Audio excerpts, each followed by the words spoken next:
Hoy leeré La psicología del pensamiento. Presentación. ¿Qué significa pensar? Conviene no confundir el mapa con el territorio. Un mapa es una representación esquemática del territorio. Como tal, proporciona abundante información acerca del mismo, pero no es el territorio. El territorio, en nuestro caso, serían las actividades que comportan la entrada en escena de la propiedad de algunos seres vivos, a la cual denominamos pensar. Pero nada más decir esto, nada más aludir a las actividades que comportan, entre comillas, pensar, debemos ya introducir algunas especificaciones. La primera es que no estamos en condiciones de afirmar que los únicos seres vivos a los cuales se puede atribuir actividades relacionadas con o relativas a, entre comillas, pensar, sean los seres humanos. Sin embargo, aquí vamos a limitarnos al estudio del pensar humano, excluyendo por tanto a otras especies. La segunda aclaración que hay que introducir de inmediato es que el hecho de que aquí vayamos a concentrarnos en las actividades que comportan pensar en modo alguno significa que estas actividades estén desgajadas de otras funciones o capacidades, como recordar, sentir, imaginar, percibir, aprender, hablar, actuar, etc. Quizá deberíamos decir que vamos a concentrarnos en aquellos aspectos de las actividades o funciones psicológicas que parecen eminentemente relacionados con el pensar. La idea de la inseparabilidad del pensar de otras actividades es antigua y sólida. Herder, en el siglo XVIII, lo expresaba así. Nombramos las capacidades de pensamiento según sus diferentes relaciones: imaginación y memoria, intelecto y juicio. Distinguimos el impulso de deseo de la voluntad pura y la capacidad de sensación de la de movimiento. Pero la reflexión más casual nos dice que estas facultades no están separadas localmente. Los procesos de pensamiento de nuestra mente son entidades indivisas, que producen en su totalidad los diversos efectos o manifestaciones que tratamos como facultades separadas. Como puede suponerse, asumir el carácter integral e integrado de la actividad humana para, a continuación, concentrarse en ciertos aspectos de esa actividad implica que el territorio empieza inevitablemente a convertirnos en mapa de qué vamos a entonces a ocuparnos, qué vamos a entender por, entre comillas, pensar. Empecemos por subrayar que algunos investigadores consideran que el significado de pensar es lo que llaman un primitivo semántico, y por tanto un concepto universal e innato. Anna viene desarrollando una investigación lingüística centrada especialmente en el estudio de la semántica, es decir, del significado.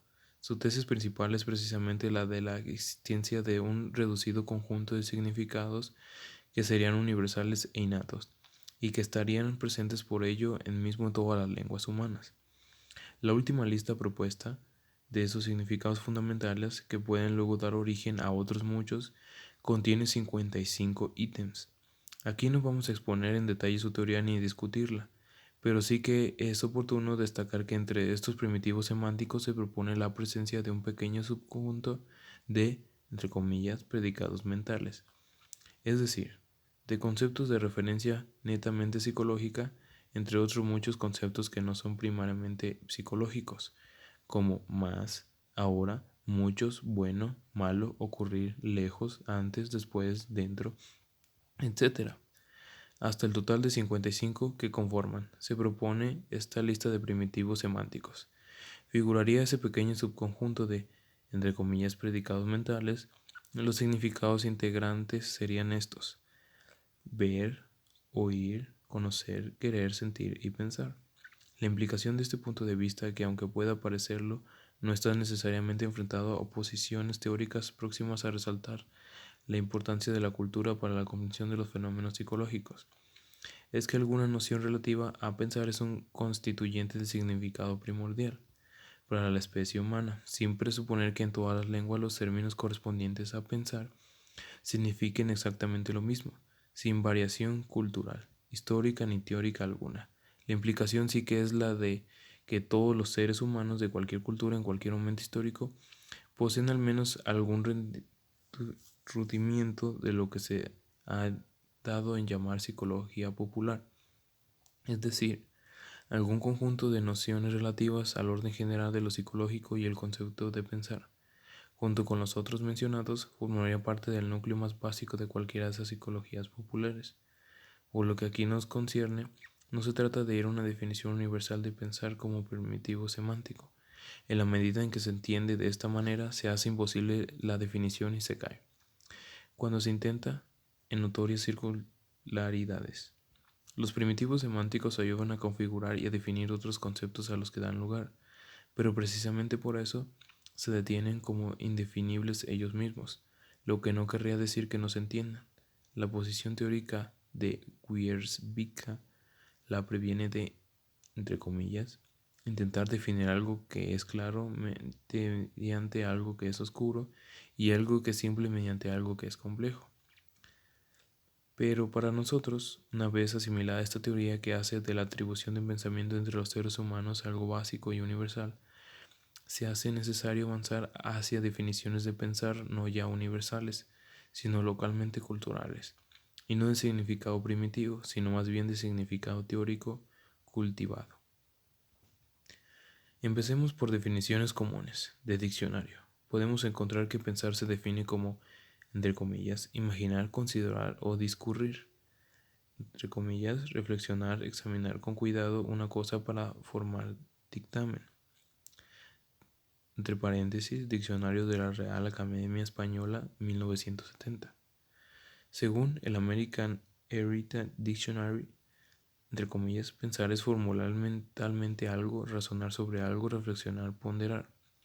En estas definiciones pensar se toma en un sentido muy amplio, un sentido que probablemente abarca todas las actividades cognitivas inteligentes, entre paréntesis, que desde luego incluyen la memoria, la percepción, el aprendizaje, etc., y que se corresponde con el significado que frecuentemente atribuimos al término pensar, en los usos de la vida cotidiana, en ese significado amplio que coincide con el que empleaba Herder en la cita precedente.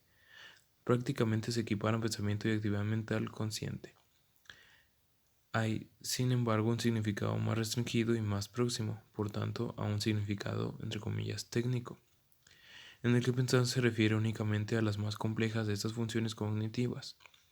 No habría que olvidar en este punto que, desde la filosofía griega, nuestra cultura, incluida la cultura científica, está impregnada de una concepción jerárquica de la mente, cuya cima está ocupada por el pensamiento asociado estrechamente a la idea de conocimiento y a la idea de racionalidad.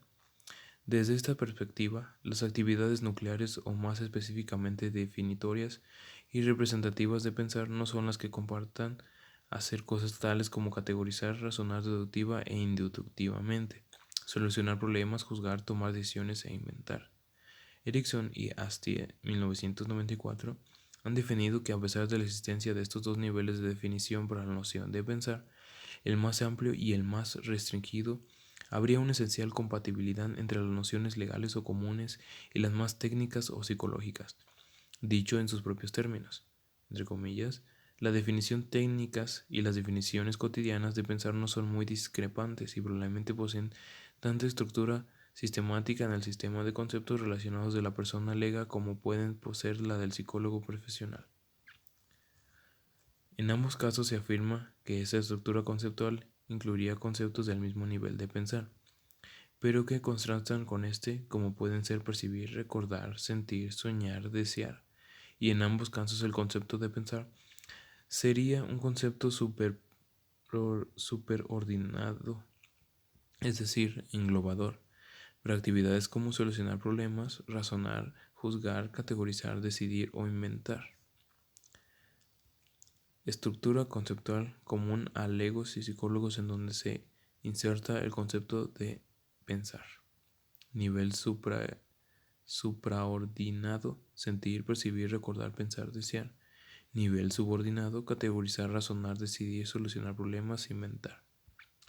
Hemos dicho antes que no hay que confundir el territorio, que serían todas las actividades de los seres vivos y especialmente de los seres humanos, de las que podemos suponer que en algún grado y de alguna manera entra en juego la actividad de pensar, con el mapa de las mismas. El mapa son las teorías psicológicas. El territorio es siempre más amplio, más rico y mucho más complejo que ningún mapa. Aún así, el mapa capta algunos aspectos esquemáticos del territorio y se espera que sean aspectos relevantes. Podemos dar un paso más y decir que también conviene distinguir entre un mapa y un croquis. El croquis es aún mucho más esquemático que el mapa. Pues bien, lo que tenemos cuando enumeramos esas actividades englobadas en el concepto general de pensar, categorizar, deducir, contrastar hipótesis, solucionar problemas, tomar decisiones, inventar, es precisamente algo parecido a un croquis. Si se quiere, en este caso, un croquis conceptual. Ese croquis constituye y determina la organización temática de los capítulos que configuran el presente libro de Psicología del Pensamiento. El índice es como una de esas atalayas o miradores con amplia vista en las que el perfil de las montañas se divisan delante en varios planos. Se representa con un dibujo de simples perfiles sobrepuestos, a los que se añade el nombre de cada cima, valle u otro accidente relevante de lo que la croquis se haga cargo. No nos da detalle alguno, no permite ni los más simples cálculos de distancia, carece de color, de relieve y de profundidad. Quiere solo ordenar en cierta medida la panorámica, identificando los más preeminentes rasgos del paisaje. Para empezar a recorrer los territorios que avistamos, necesitamos mapas con algo más detalle de lo que nos proporciona un croquis. Eso es lo que intentará cada uno de los capítulos que siguen. Por fin, si lo que quisiéramos explorar por nuestra cuenta territorios menos conocidos o incluso desconocidos, deberemos primero familiarizarnos con mapas extensos y con sus límites, de extensión y detalle, para luego adentrarnos en el territorio y proseguir la investigación. En cualquier caso, si, como dice Erikson y Astier, la trama de nociones del psicólogo profesional, que son las que aquí van a desarrollarse, no posee una estructura básica tan distinta a la del ego. Esta debería ser una buena noticia para quien se introduce en el estudio de la psicología del pensamiento. Quiere decir que las nociones de partida que ya poseemos con respecto al concepto central, pensar, son pertinentes y nos van a ser útiles. No tenemos en principio, y hablando en general, ni que renunciar a ellas, ni que transformarlas radicalmente. Además, probablemente poseemos también mucha práctica personal en actividades que requieren pensar, y muchas observaciones informales referentes a nosotros mismos y a otras personas cuando se embarcan en esta tarea. Lo que, en cambio, no se deriva de lo anterior, que no es que tengamos nada que aprender de la investigación psicológica del pensamiento. Una cosa es afirmar la similitud general entre definiciones técnicas o legas para las actividades que implican pensar, y otra muy distinta supone que todo el conocimiento pertinente del tema está contenido en esas definiciones y que por tanto ya se conoce. Esperamos que tanto en amplitud como en detalle haya cosas interesantes que aprender de los mapas teóricos de la psicología del pensamiento. Erikson y Astier señalan también que, pese a la coincidencia general entre nociones legas y técnicas, puede que haya un punto especial y discrepancia entre ambas. Sospechamos que la principal diferencia entre las definiciones del ego y del psicólogo incluiría el énfasis del psicólogo en tareas en las que pensar está motivado de cara a conseguir un objetivo claramente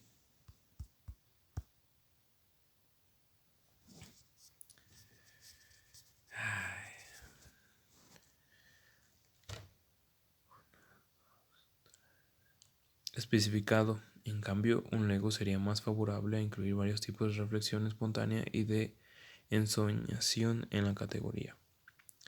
Efectivamente, la mayor parte del conjunto de teorías e investigaciones que vamos a revisar están enfocadas hacia el pensamiento dirigido, es decir, hacia los procesos que persiguen solucionar un problema, sacar una conclusión, juzgar una situación incierta, tomar una decisión o crear, entre comillas, algo. El pensamiento no dirigido, la ensoñación, queda fuera de nuestros objetivos. Al respecto, puede consultarse una buena revisión de investigaciones recientes en el capítulo 9 del libro titulado Daydreaming. Pero, ¿qué tienen en común todas esas actividades de las que decimos que quedan englobadas en el término pensar? ¿De qué modo podemos definir las actividades de pensar en general sin llegar a confundirla con el conjunto de la actividad mental consciente? John, 1933-1989, el eminente filósofo, psicólogo y pedagogo funcionalista, sobre cuyo trabajo volveremos en el capítulo 1, utilizaba una definición de pensamiento reflexivo inicial y, por así decir, entre comillas, preparatoria, de un tono muy lego. El pensamiento reflexivo es el tipo de pensamiento que consiste en darle vueltas a un tema en la cabeza y tomárselo en serio con todas sus consecuencias. La cuestión, para intentar salir e ir más allá del lenguaje lego, es por supuesto en que consiste, entre comillas, darle vueltas a un tema en la cabeza. Cómo se hace, qué recursos cognitivos, qué procesos, qué limitaciones, qué alcance tiene esa actividad, qué resultados, qué orígenes, de cuántas maneras diferentes pueden realizarse. Son muchas preguntas. No decimos que todas vayan a quedar contestadas, solo que avanzaremos en una estricta formulación en las respuestas ahora disponibles. La definición de síntesis que Erikson y Astier proponen para pensar, también como definición de entrada que hay que elaborar y explorar, es esta: una secuencia de actividades simbólicas internas que llevan a ideas o conclusiones nuevas y productivas. Pero a esta definición es preciso añadirle un par de notas para concentrarla mejor. Cuando estamos hablando desde un punto de vista psicológico de pensar, a diferencia de lo probablemente ocurre cuando empleamos el término en la vida cotidiana, estamos recortando esas actividades del fondo constituido por otras funciones psicológicas, imprescindibles sin duda para poder pensar, y muy estrechamente entreveradas con las actividades del pensamiento, pero que distinguimos de estas. Nos referimos muy particularmente a percibir y recordar, entre paréntesis, aunque sería muy fácil ampliar la lista con aprender, entender, sentir, etc. La, entre comillas, secuencia de actividades simbólicas e internas que lleva a ideas o conclusiones nuevas y productivas, se ocupa habitualmente de hechos externos al pensador mismo, pero en cualquier caso no es meramente el reflejo interno de experiencias, perspectivas generales desde el exterior. De comillas, no es un registro continuo de lo percibido como secuencia de pensamiento, ni tampoco la manera de recuperación de recuerdos de la memoria a largo plazo. Entre paréntesis, no es un recuerdo continuo que extrae todo su contenido de lo que ya sabemos como secuencia de pensamiento.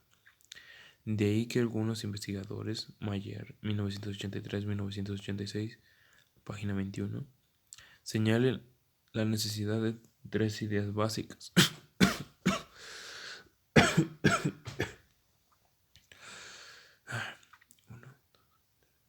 para construir una definición general del pensamiento. Entre comillas, el pensamiento es conectivo, pero se infiere de la conducta. Ocurre internamente en la mente o el sistema cognitivo y debe ser inferido indirectamente. El pensamiento es un proceso que implica alguna manipulación de o establece un conjunto de operaciones sobre el conocimiento del sistema cognitivo. El pensamiento es dirigido y tiene como resultado la resolución de problemas o se dirige hacia una solución. Dejemos en este punto la cuestión de las definiciones y vayamos a otros asuntos también preliminares. La investigación y el interés teórico por el pensamiento han estado presentes en la psicología desde sus mismos inicios como disciplina científica. No obstante, en este caso, como en muchos otros del ámbito psicológico, cabría decir que, aunque de otras maneras esa misma investigación e interés teórico estaban presentes y muy desarrollados en toda la tradición filosófica, decimos esto porque algunos, entre paréntesis y no muchos, conceptos fundamentales para la investigación actual sobre procesos de pensamiento, conceptos que constituyen incluso temáticas relativamente específicas dentro de la misma, fueron acuñados y desarrollados legalmente en el debate filosófico. Eso es lo que pasa, por ejemplo, con las nociones clave de categorización, deducción, inducción, hipótesis, razonamiento, inferencia, argumentación e invención. Es también lo que pasa con nociones originalmente filosóficas que ahora forman parte de la investigación y la discusión teórica en psicología, como la de racionalidad. Y es lo que pasa en general, y podríamos decir con la psicología del pensamiento. Esto solo quiere decir que las raíces teóricas y las raíces de los problemas que la psicología del pensamiento se plantea como propios son hondas y llegan por diversos y complejos vericuetos genealógicos, hasta el extremo de largas tradiciones intelectuales. En esta obra no vamos, sin embargo, a ofrecer una perspectiva histórica, ni siquiera una introducción de carácter histórico. Aquí vamos a presentar una panorámica concisa del estado de los conocimientos actuales acerca del estudio psicológico del pensar. Dicha panorámica tratará de recoger lo fundamental de las líneas de investigación activas y pujantes durante los últimos 30 o 40 años. Ese periodo corresponde al inicio del desarrollo de la psicología cognitiva, que, como puede suponerse, constituye el más amplio territorio en el que se enmarca el estudio de los procesos de pensamiento. La más amplia cartografía, deberíamos decir, si nos atenemos a nuestra anterior distinción entre mapa y territorio, y aproximadamente ese mismo periodo corresponde no al inicio, pero sí al desarrollo de lo que consideramos como la segunda gran fuente y orientación para la investigación psicológica del pensamiento, la psicología cultural, Cole, 1996-1999, que viene ejerciendo de eficaz y necesario contrapunto teórico con respecto a la psicología cognitiva. Generalmente considera como la orientación dominante. La estructura y el peso relativo de los capítulos del libro reflejan esa situación. En cualquier caso, ambas orientaciones teóricas en psicología se reúnen y comparten objetivos, conflictivamente por supuesto en la empresa multidisciplinar denominada ciencia cognitiva. Wilson y Cale, 1999-2002. Quisiéramos acabar esta presentación con una especie de nota de ánimo. Se puede ser muy pesimista con respecto a la capacidad y habilidad para pensar de los seres humanos. El destacado matemático y filósofo lo era tanto que se cuenta que en una ocasión dijo que en su opinión la gente prefiere morir a pensar. Probablemente exageraba. Ocurre con el pensar algo quizá peculiar. Por una parte nos resulta tan propio que no es extraño considerarlo como algo perteneciente a la esfera de lo íntimo, pero por otra parte en gran medida nos resulta opaco. Pensamos pero sabemos poco y mal cómo lo hacemos. Entre paréntesis, tenemos muy limitado acceso consciente no a los productos del pensamiento, pero sí a los procesos mecanismos implicados en el mismo. De ahí precisamente la necesidad de una investigación psicológica del pensamiento. Pero puede que Bertrand Russell no anduviera desencaminado del todo. De Vega, 1984, entiende que, entre comillas, el pensamiento es una actividad mental no rutinaria que requiere esfuerzo.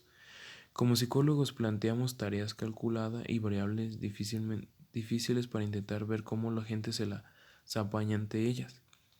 Tenemos que hacerles pensar si queremos estudiar el modo como lo hacen. Conviene que aquí, como lectores, hagamos un doble juego.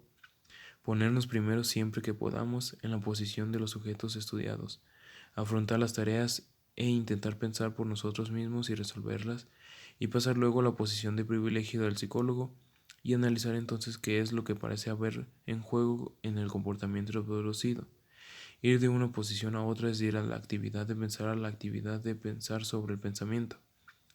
No, definitivamente Bertrand Russell estaba equivocado. La investigación psicológica demuestra que la gente prefiere pensar a morir. Con la lectura de esta obra el lector podrá obtener una panorámica amplia de carácter introductorio de la investigación y la teórica psicológica acerca de procesos de pensamiento, conocer los distintos núcleos temáticos en los que se organiza la investigación psicológica sobre el pensamiento humano, aproximarse al estudio del pensamiento sabiendo apreciar el valor y las limitaciones de diferentes perspectivas teóricas, conocer investigaciones que se ocupen tanto de los aspectos más moleculares, analíticos y basados en evidencia de laboratorio, como de aquellos otros más próximos a la vida cotidiana y que tengan un carácter más holista, ecológico y contextual. Ver un arco temático que reconozca y trate desde los aspectos del pensamiento conectados a la idea de racionalidad hasta aquellos otros ligados a la noción de creatividad. Aprender a interesarse por el desarrollo de habilidades metacognitivas, conocer los procedimientos metodológicos a los que recurre la investigación psicológica del pensamiento. Ver algunas ideas acerca de los logros y los límites de la investigación psicológica del pensamiento. Capítulo 1.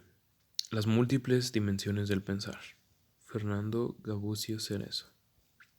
Si nos preguntamos acerca de una obra escultórica que constituya una buena representación de lo que significa pensar, es muy probable que estuviéramos de acuerdo en que El pensador de Rodin cumple los requisitos. De hecho, es la imagen más frecuentemente reproducida en los manuales de psicología del pensamiento. Otra imagen que también puede parecernos que ejemplifica muy bien a una persona que está pensando es la de un jugador de ajedrez enfrentando al tablero. En realidad, la imagen de un ajedrecista se parece mucho a la del pensador de Rodin. Tengamos un momento a observar la obra del escultor francés.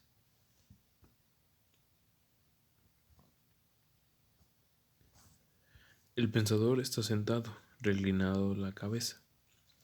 que es con toda seguridad el centro vital de la figura. En el dorso de una mano, la otra mano reposa, casi abandonada, sobre la rodilla izquierda. La mirada apunta al suelo, pero está claro que es una mirada perdida, sin objeto. Posee un cuerpo poderoso, pero todo él está replegado, casi anulado. Todo el conjunto traduce el hecho de que el pensador está físicamente inactivo. Nada del resto del mundo llama su atención. El pensador está ajeno incluso a su propio cuerpo.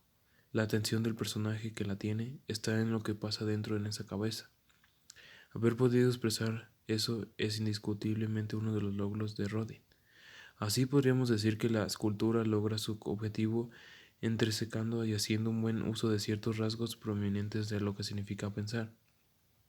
Inactividad física, recogimiento, ensimismamiento mental, enajenación del mundo, tensión expresada en la cara, seriedad. A esto habría que añadir las circunstancias del personaje. Vuelto a sí mismo, está solo, piensa solo, es un ser en ese trance solitario. Más allá de esto nada podemos ver en la obra. Imposible saber qué está pensando, qué le preocupa, a qué dedica su esfuerzo mental. Imposible también saber cómo piensa, qué hace que tanto le abstrae, en qué consiste eso que está pasando, entre comillas, adentro. No hay duda de que la obra de Rodin es un logro escultórico, plástico, pero ¿es también un logro psicológico? La pregunta puede parecer absurda. Es un logro plástico. ¿Qué es lo que puede ser? Porque expresa muy bien, con fuerza y continuo, en estado psicológico, que además es sumamente difícil de expresar en una pieza de bronce. Reformulemos la pregunta. ¿Capta Rodin y expresa el pensador todas las dimensiones psicológicamente relevantes y teóricamente significativas de la actividad de pensar? La respuesta tiene que ser que no. Se capta y se expresa magistralmente la quinta esencia de la actividad de pensar. El artista trata de expresar lo fundamental. Es verdad que el bronce de Rodin podría estar haciendo cada una de las cosas que hemos sugerido que constituyen lo más inminente de pensar. Podría estar tratando de solucionar un problema, podría estar tomando una decisión, podría estar sacando consecuencias de algo que le han dicho o que se le ha ocurrido. Podría estar imaginando las consecuencias de una acción, podría estar repasando las características de un invento, podría estar tratando de entender algo. Así que nada estamos reprochando al artista si decimos que no capta ni expresa todas las dimensiones psicológicamente pertinentes de la actividad de pensar. Necesitamos pasar de un lenguaje plástico a un lenguaje teórico para afrontar esa tarea. No necesitamos aislar la quinta esencia del pensar. Recordemos, una secuencia de actividades simbólicas e internas que llevan a ideas o conclusiones nuevas y productivas, sino reintegrar esa definición como la escultura en las tramas de conocimientos psicológicos en las que se produce. Hasta ahora hemos manejado algunas definiciones generales de lo que es pensar y la enumeración de actividades de las que se entiende que típicamente constituyen y ejemplifican procesos de pensamiento. Y en los capítulos siguientes va a detallarse y profundizarse en el estudio de cada una de estas actividades. Lo que queremos hacer aquí es dar un, entre comillas, fondo al conjunto. Es decir, se trata de esbozar al menos la idea de que podemos ir más allá de una definición general de pensamiento, de que podemos en realidad formular una teoría, entre comillas, general del pensamiento que interconecte al menos algunas de las funciones y habilidades más específicas que luego se exploran separadamente, y se trata también de que ese fondo dote de significado, por inclusión a esas actividades más específicas. Gran parte de la investigación actual está compartimentada y es realizada por especialistas en cada uno de los apartados. Es dudoso que alguien domine ya el conjunto de las investigaciones y las teorías psicológicas sobre el pensamiento. Eso tiene como consecuencia que las teorías elaboradas suelen hacerse cargo de un ámbito de temas y problemas más restringidos que el del pensamiento en general, o como mucho algunas de ellas intentan dar cuenta del pensamiento en general, pero tomando como matriz explicativa alguna actividad más específica o alguna teórica de más limitado alcance inicial, que se expande luego a otras actividades o procesos de los que se pretende por extensión dar también una explicación. Ya hemos hablado algo de los problemas de perspectiva. No hay un punto universal desde el que contemplar y explicar toda la investigación psicológica sobre el pensamiento. No existe un mapa único integrado de todo el territorio. Lo que aquí vamos a hacer es para lograr la más amplia visión posible es consultar un mapa, es decir, una teoría que creemos la virtualidad de ofrecer esa imagen teórica de conjunto y puede por tanto albergar en su planteamiento múltiples desarrollos teóricos e investigaciones posteriores como ampliación y profundización de lo que más esquemáticamente propone. Nos vamos a servir para ese propósito de la teoría de John Dewey sobre el pensamiento reflexivo. Dewey, 1933-1989.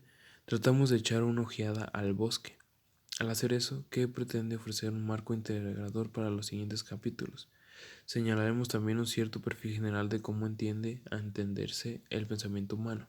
Ello nos permitirá a continuación señalar algunas de las dimensiones más descuidadas por la investigación psicológica y apuntarlas como territorios poco explorados que requieren aún más investigación para que podamos ir completando nuestros mapas teóricos acerca de todo lo que puede implicar o aquello en lo que puede estar implicado el pensamiento humano. Trataremos asimismo de echar una ojeada a las lindes del bosque y a lo que puede haber más allá. Número 1. La teoría del pensamiento reflexivo de John Dewey. A John Dewey no le interesa el estudio del pensamiento en abstracto, propuesto para cualquier interés y para ninguno en particular. Hemos dicho antes que la obra de Dewey es la de un filósofo psicológico y pedagogo. Lo que él hace es una, entre comillas, nueva exposición de la relación entre pensamiento y proceso educativo.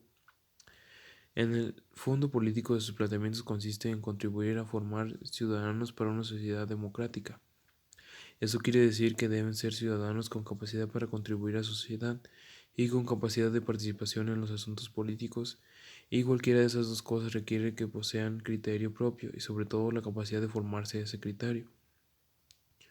Por esa razón de fondo y por otras muchas de orden psicológico y educativo, la adquisición, desarrollo y uso de pensamiento reflexivo debe constituir el principal objetivo de todo el sistema educativo. Quiere eso decir que la exposición de Dewey no es una fría y aséptica explicación teórica de cómo funciona el pensamiento, sino una apasionada defensa y justificación del valor y la necesidad de fomentar un cierto tipo de pensamiento. ¿Qué se entiende por pensamiento reflexivo?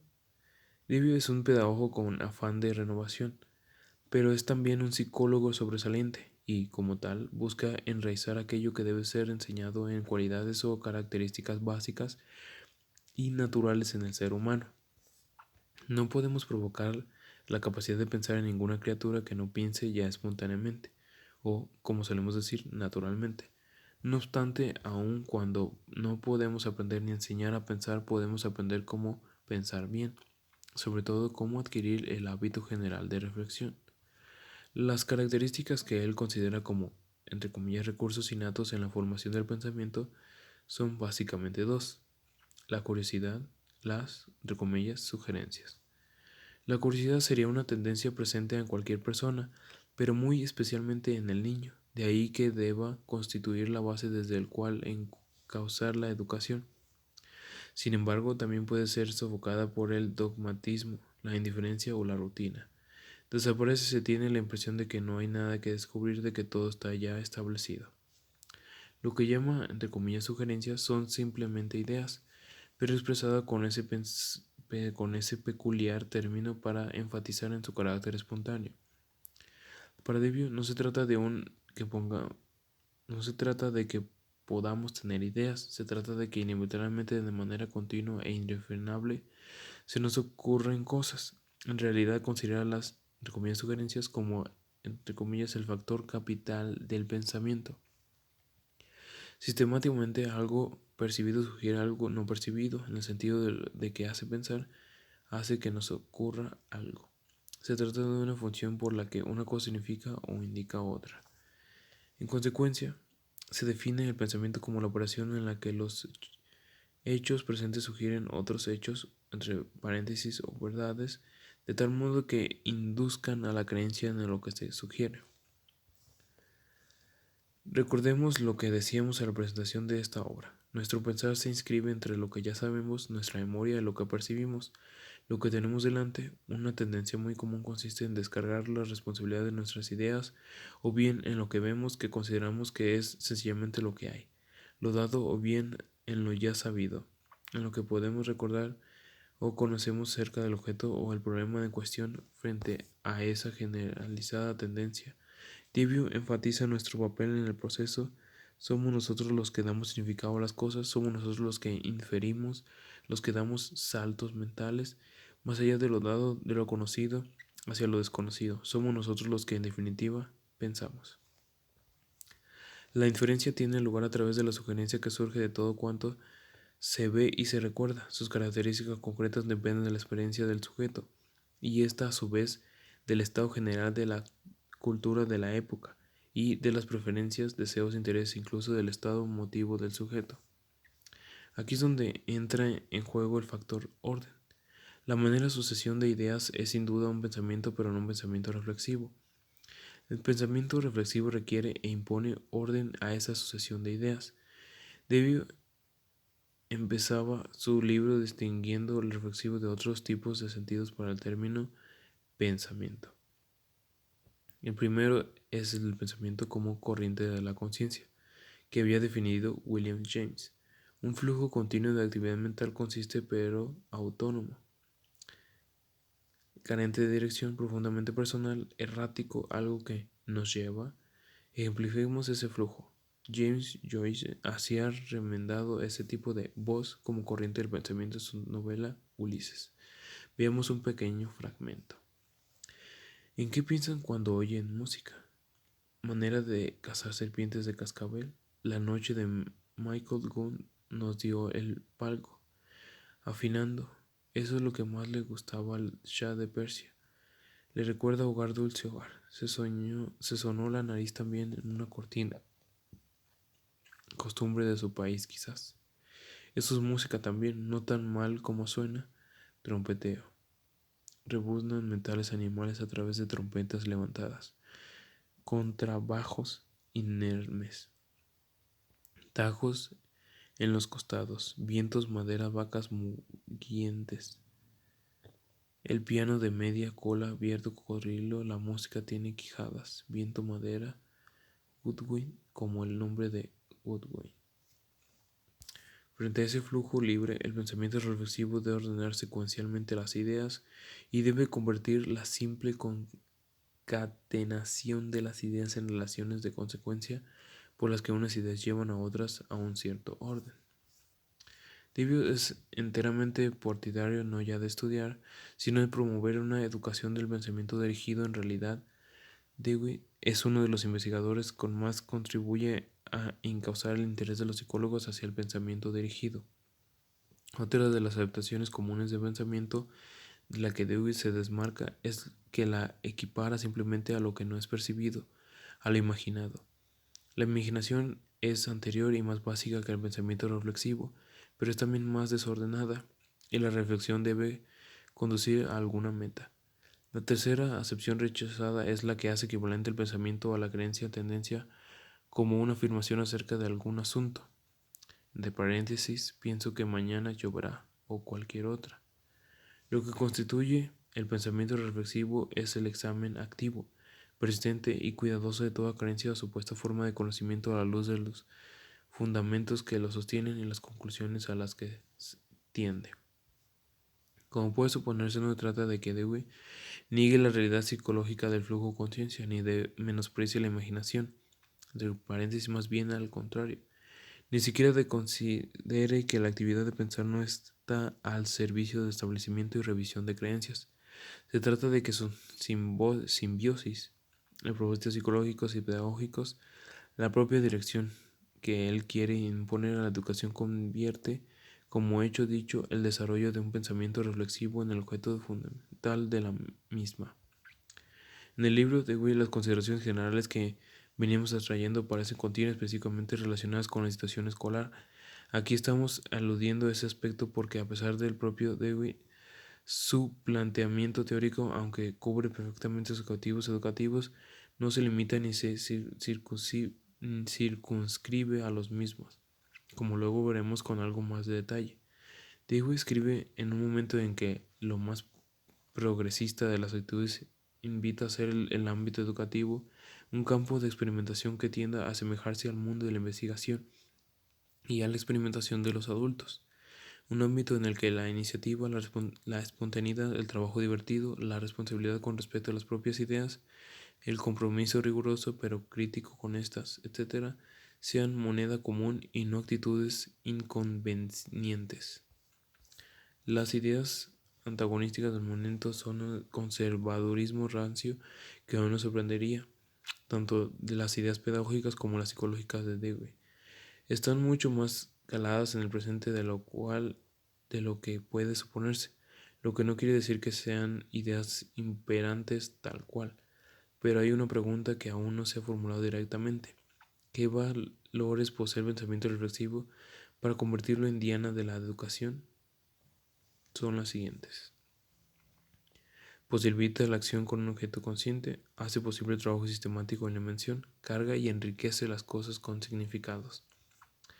El pensador reflexivo no se caracteriza mucho al pensador de Rodin. No es un pensador inmóvil, sino eminentemente activo, incluso práctico. No está sentado, sino en movimiento. No es un pensador abstraído. Vuelve hacia sí mismo, sino un atentado observador de las cosas que ve, estructura y experimenta como una forma de relación normal con el mundo.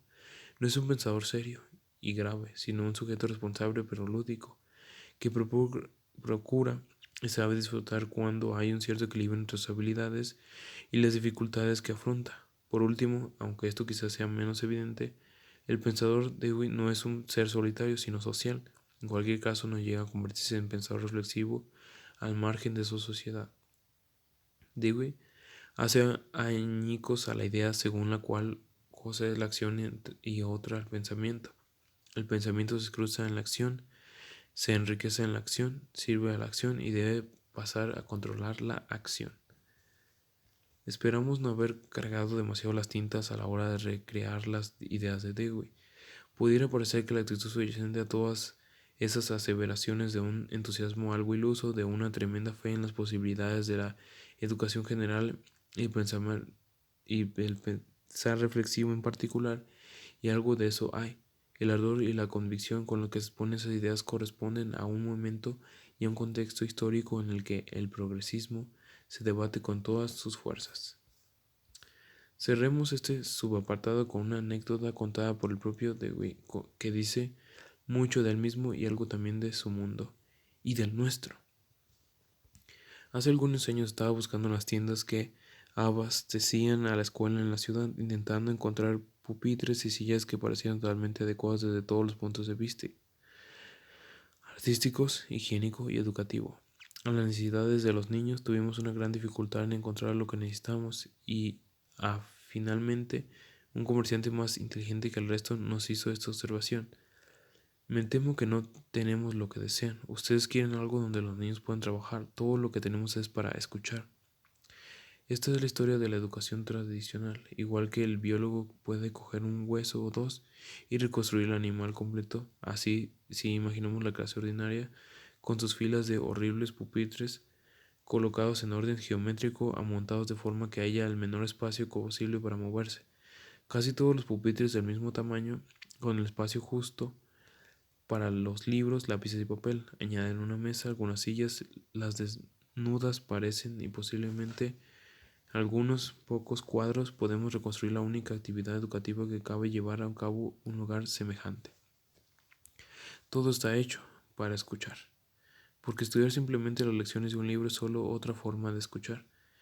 Esto señala la dependencia de una mente de otra. La actitud de escuchar significa, hablando comparativamente, pasividad y absorción, y que hay ciertos materiales confeccionados que están ahí, que han sido preparados por el director de la escuela, el patronato, el maestro, y de los cuales el niño debe asimilar lo máximo posible en el menor tiempo posible.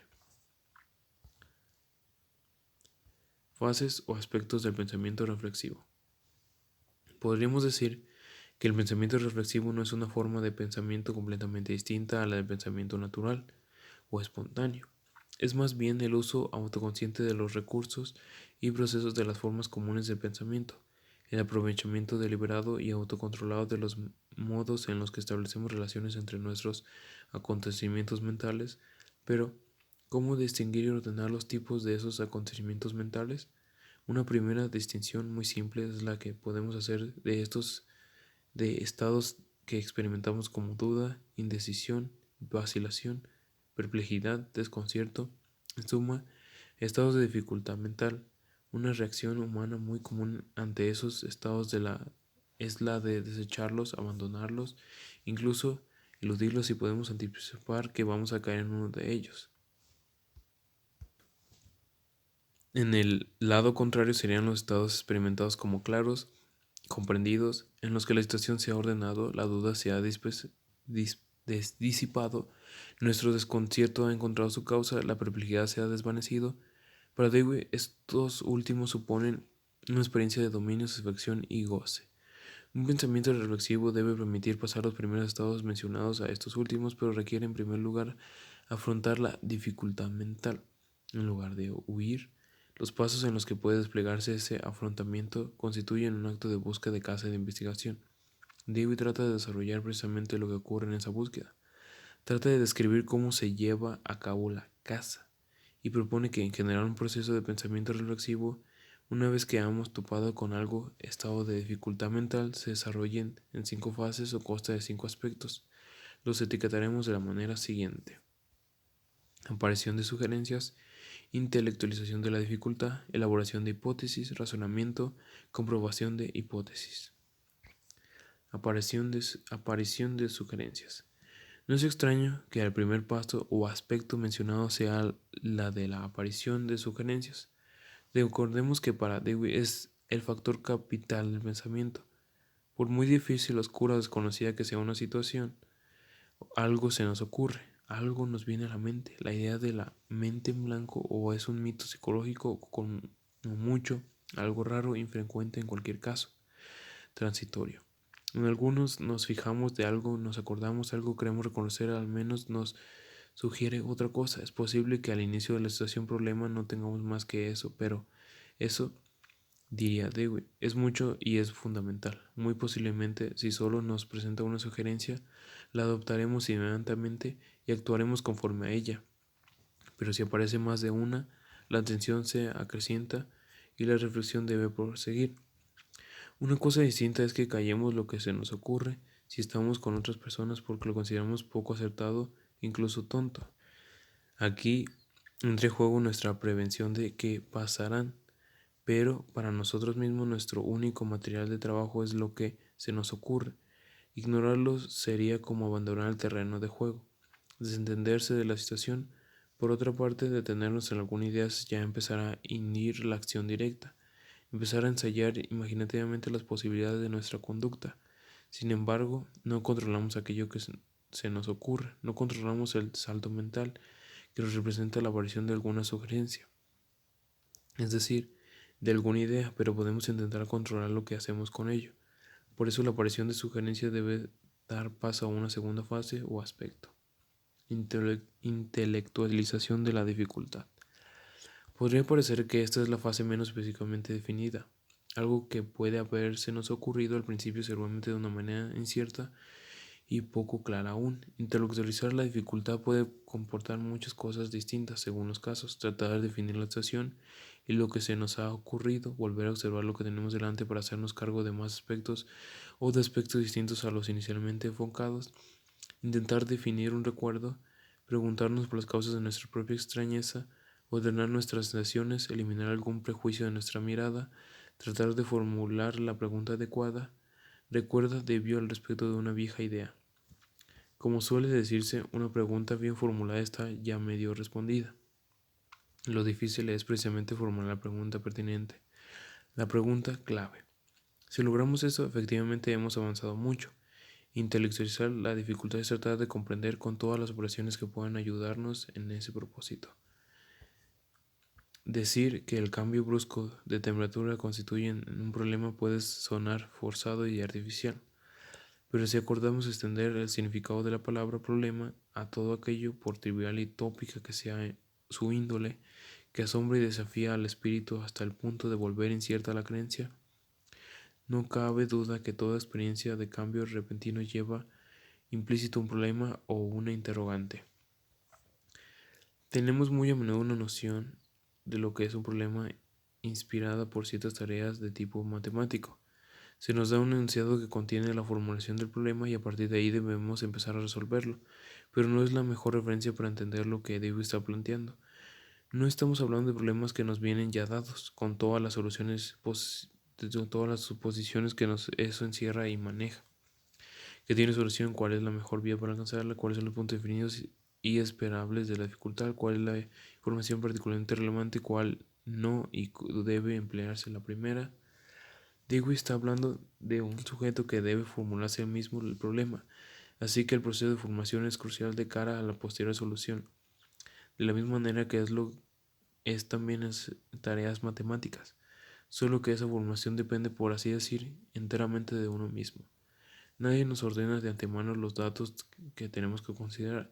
Esto es lo que hace que tenga sentido, aunque parezca paradójicas algunas afirmaciones de nuestro autor. No hay en el comienzo una situación y un problema, sino mucho menos un problema y ninguna situación en absoluto. La situación inquietante, confusa, conmovedora se da allí donde la dificultad, por así decirlo, se expande por toda ella, la impregna en su totalidad. Si supiéramos de antemano cuál es la dificultad y en dónde se reside, el trabajo de reflexión sería mucho más fácil de lo que es. En realidad, sabemos exactamente cuál es el problema cuando encontramos una salida al mismo y logramos resolverlo. El problema y la solución se manifiestan de manera absolutamente simultánea.